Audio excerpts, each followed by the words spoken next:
Friends, for the exciting world of paradigms, theory, and social research. Chapter 2. So we're going to start by looking at paradigms and a little bit about theories as well. So a paradigm is a model or frame of reference through which to observe and understand, whereas theories seek to explain. So, for example, if you've taken Intro to Soc, you might remember that early on in the semester, there's 3 paradigms that get presented, right? And one is the structural functional paradigm. This is the idea that you're looking at institutions, so something like religion or family or education, and looking at it from the perspective of like, what function does it serve, okay? Another paradigm in sociology is conflict theory, right? And that's looking at how society and how structures in society might produce conflict. Okay. Theories are seeking to explain behavior. Paradigms provide a framework that the theories are created in. Okay. Logic refers to a system of principles for determining how valid an explanation is.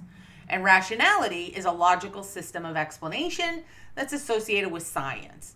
So when we're talking about rational explanations, right, we mean something that's not supernatural, so not like ghosts did it. It's objective. It is allied with empirical observations, okay? When we test logical expectations, we have to include for the idea that we could fail. Now, because we want our theories to be rational doesn't mean human behavior has to be rational. In fact, human behavior is limited in its rationality. So theories are seeking to provide logical explanations for us, right? It should explain things for us so that we're not like, oh, it's just a fluke that this thing happened, right? It should help us make sense of patterns we're observing, and they shape and direct our research efforts. Let's think about some general social science paradigms, right? So paradigms are so implicit. You guys are actually familiar with a lot of these. You just probably have not been taught about them specifically as paradigms. Okay, so let's think about something like the culture here in the US, right? We are strongly individualistic, and we take this for granted. Other cultures see this as bizarre, right? So we're very like, pull yourself up by your bootstraps here, and we're very much like, we'll hold up one example of someone who grew up with every disadvantage who is now like a billionaire and be like, see, anyone can do it. Recognizing the paradigms that we're operating within, though, provides some benefits for us. So first of all, things that might seem bizarre to others, we can start to make sense of them once we sort of understand that paradigm. It's also good for us to step outside of like our main paradigm, to step outside our point of view and look at things from a different point of view. Paradigms are not true or false. They're just ways of looking at things. So theories can be macro or micro level, okay? Macro level is we're looking at like the big picture, whole societies. So things like international relations, class struggle. Whereas micro theories are trying to explain social life at like an individual level, someone's dating behavior, how a jury deliberates, etc. Now, a meso theory is sort of in between. This would be the study of like organizations, communities, and social categories. So Auguste Comte is a sociologist, a criminologist, and he comes up with this idea called positivism. Okay, and positivism is a philosophical system based in proving or disproving scientific assertions. You guys remember, I think in chapter 1, I told you guys about empirical evidence, right, or empirical research. That's what positivism is. So, crim friends, you might remember that the very earliest explanations of criminal behavior are often supernatural, right? So they might say, oh, you're possessed by demons, and then they would like drill holes in your skull to let the demons out, okay? Then we went on to this very all crime is a free will choice, right? People weigh the pros and cons, and then they choose, okay? That's classical school of thought. And then we move to positivism. Now, positivism is a bigger, broader field, but in criminal justice, we're talking about scientific explanations of crime.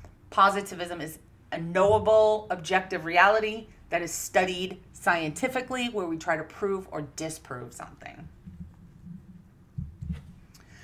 Conflict theory is a paradigm, as I mentioned, right? This is a paradigm in sociology. It's also a paradigm in crim. It's probably a paradigm in human services too, although sorry, human service friends, I'm not as familiar with this. But this looks at human behavior as an attempt to dominate others and to avoid being dominated. Conflict theory is about power and control, okay? So like Karl Marx says social behavior is best explained as the process of conflict. Others have looked at small scale conflict, right? But conflict theory is things like, the 1%, or how people with power are able to maybe get away with things that other people without power can't get away with. Now, symbolic interactionism is I told you already, structural functionalism, then we got conflict theory. Symbolic interactionism is the third big paradigm in sociology. And this is looking at human behavior through our social interactions. And it basically sort of says that there isn't necessarily an objective reality out there, but that we create meaning in our interactions with others. Now, that might sound complex, but you guys have actually probably all done this at one point or another. Hold on, I feel a sneeze coming. Okay, it's not going to come. All right, so this is, a good way to think about this is maybe like text message, right? You get a text message from someone. When we're texting, we don't have tone, we don't have body language, and sometimes we assume people meant something other than what they actually did mean, right? Simmel is interested in how individuals interact with one another. Mead talks a lot about taking the role of the other, right? So like sort of putting yourself in someone else's shoes and trying to see something from their perspective. Other forms of study might include something like ethnomethodology. This is how people are creating social structure through their actions and interactions. And ethnomethodology is the methodology of the people. This is also like an ethnograph is a type of research. I already told you about structural functionalism. Okay, so those three main ones you learned in Soc are structural functionalism, symbolic interactions, and conflict theory. But then there's newer ones too, okay? So feminist paradigms. This is where we try to look at things through the view or the experiences of women. So friends, I'm sure you all know this because we are upper level social science majors at this point in our academic careers. But most theory has been written by, tested on, experimented with men. Okay, and overwhelmingly white men, okay? So here's a tried and true fact that my crim folks will know, but the rest of you might not know, okay? 75% of crime is committed by men. 25% of crimes committed by women. This is a pretty consistent statistic. It's been consistent for like decades and decades, okay? Most of our theories about crime are tested on, invented by men, okay? How come women commit crime at such a lower rate? Are we just superior?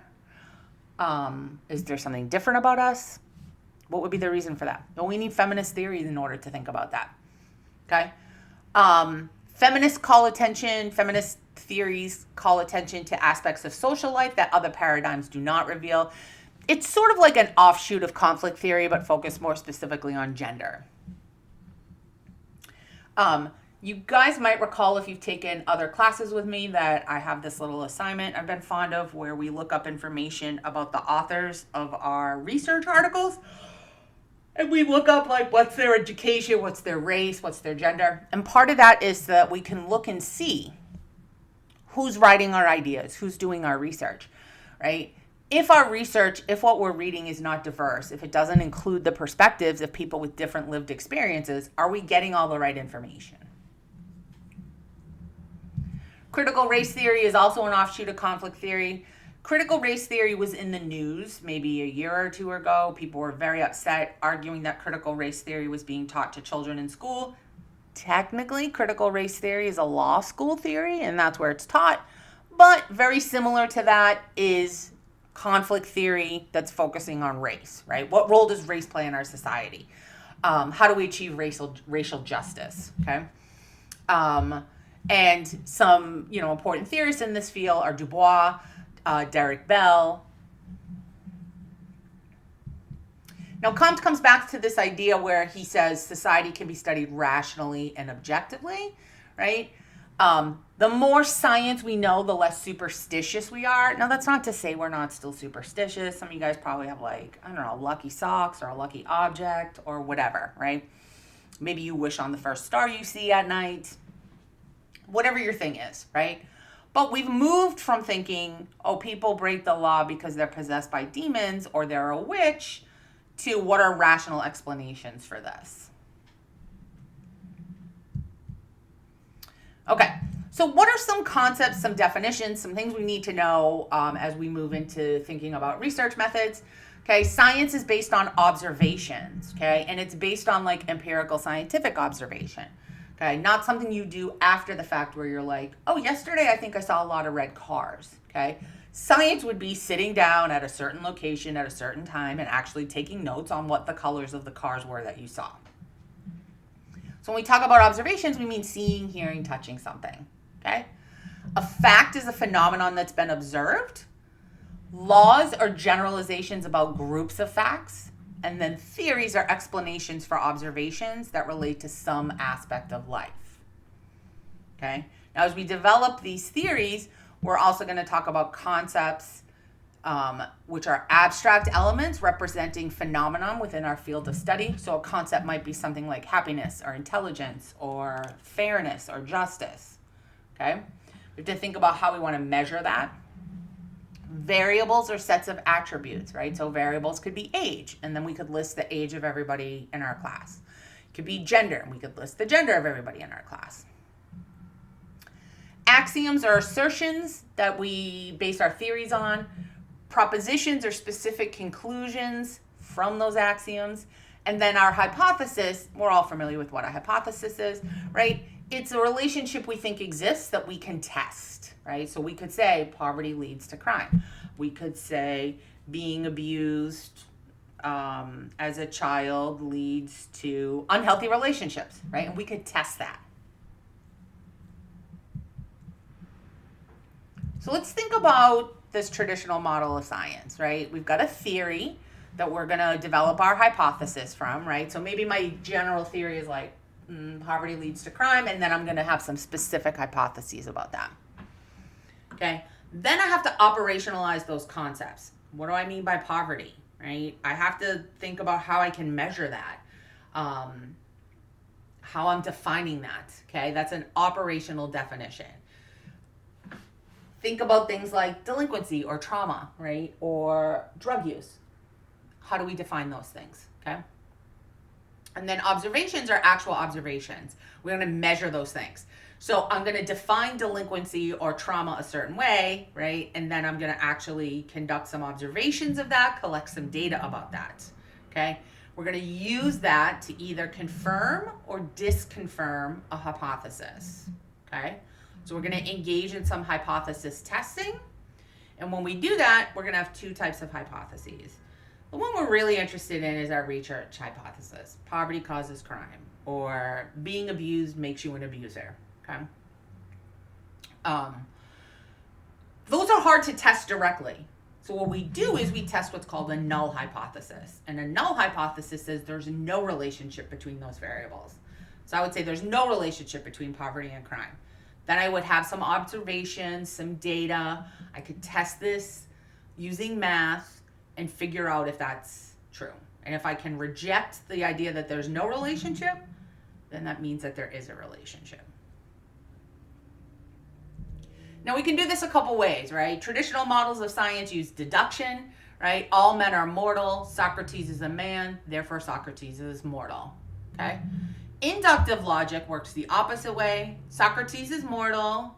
Now I'm looking at other men. Okay, these guys don't live forever either. Oh, looks like maybe all men are mortal.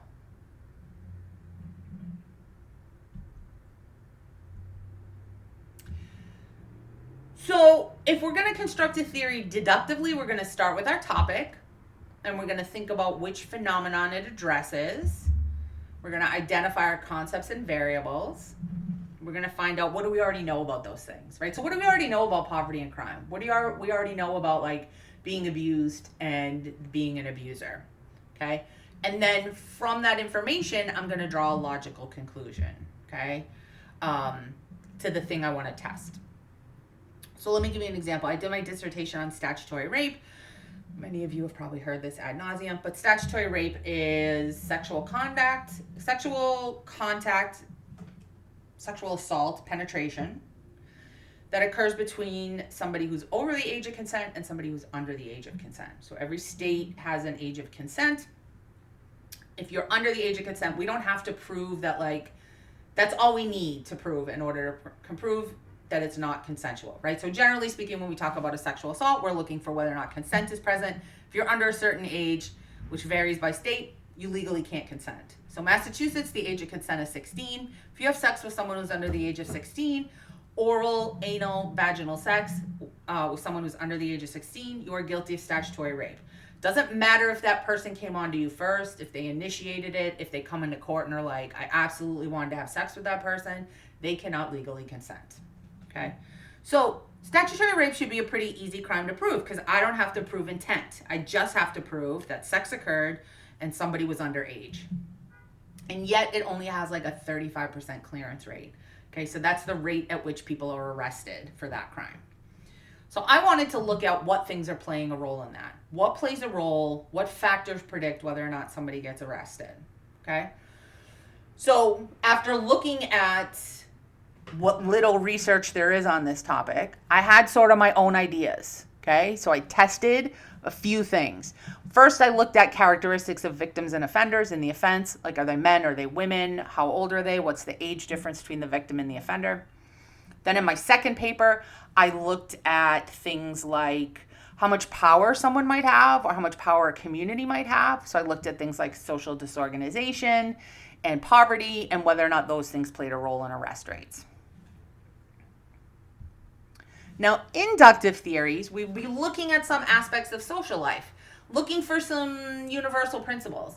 Probably one of the most well-known methods for this is what's called grounded theory, right? So we look at aspects of social life and then we look for patterns, okay? Or field research, we go out and we observe something happening or we observe people and we draw some conclusions from that. Now, just to wrap up, right, research can be deductive or inductive, right? So deductive models, we're using research to test theories. Inductive models, we have data, we analyze it, we develop a theory from that.